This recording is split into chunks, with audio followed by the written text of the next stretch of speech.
Olá, eu sou Mônia Damaro, consultora da área fiscal da CPA, e neste vídeo eu irei falar com vocês sobre a função dos tributos e os princípios constitucionais tributários.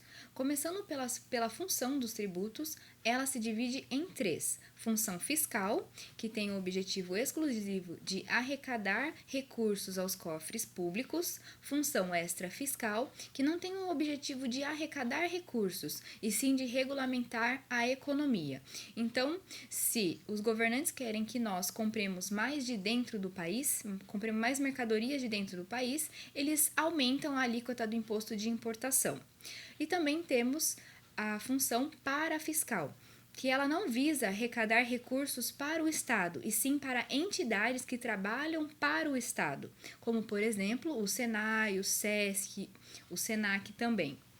Antes de adentrarmos aos princípios, cabe ainda ressaltar a competência tributária, que é aquela instituída pela Constituição Federal aos entes federativos, União, Estado, Município e Distrito Federal, para instituir tributos. Esta competência ela é diferente da competência legislativa sobre o direito tributário, que é aquela em que é atribuída para a edição de leis que tratam sobre tributos. A competência tributária ela é indelegável, mas a função de arrecadar tributos pode sim ser delegável. Como, por exemplo, nós temos a atuação dos conselhos de profissão, como o CRM, a OAB, que arrecadam de seus contribuintes impostos, taxas e etc. para o órgão federativo. Iniciando agora os princípios constitucionais. Os princípios eles são o Estatuto do Contribuinte, ou seja, eles têm a finalidade de proteger o contribuinte da atividade do Estado. Nós temos o princípio da legalidade, ele é bem comum, a gente conhece ele, que é aquele princípio que proíbe aos entes instituírem, criarem ou até aumentarem tributo, se não em virtude de lei. A gente tem algumas exceções para esse princípio também, como o imposto de importação, de exportação, o IPI e IOF, que podem terem suas alíquotas aumentadas por meio de decretos ou portarias. O princípio da legalidade está previsto no artigo 153, parágrafo 1º da Constituição Federal. O segundo princípio que a gente tem é o princípio da isonomia. Ele é um reforço do artigo 5º da Constituição Federal, que este artigo prevê que todos são iguais perante a lei, sem distinção de qualquer natureza. O terceiro princípio que a gente tem é o princípio da irretroatividade, onde é vedada a cobrança de tributo com relação a fatos geradores que ocorreram antes da vigência da lei que os instituiu ou aumentou. Como, por exemplo, eu realizo uma operação em que o meu produto possui uma alíquota de 22%, mas após eu realizar essa operação, é publicada uma lei em que reduz a alíquota do produto para 20%. Será que eu posso aplicar essa lei ao meu caso, ao meu fato gerador que já ocorreu, à minha operação? Não, no caso você não pode aplicar a alíquota mais benéfica eu não posso aplicar a alíquota mais benéfica à minha operação, porque eu já realizei o fato gerador. É isso que diz o princípio da irretroatividade.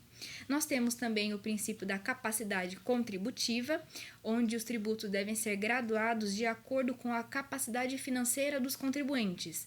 Um exemplo bem comum é o imposto de renda, em que as alíquotas elas são aplicáveis de acordo com a renda dos contribuintes.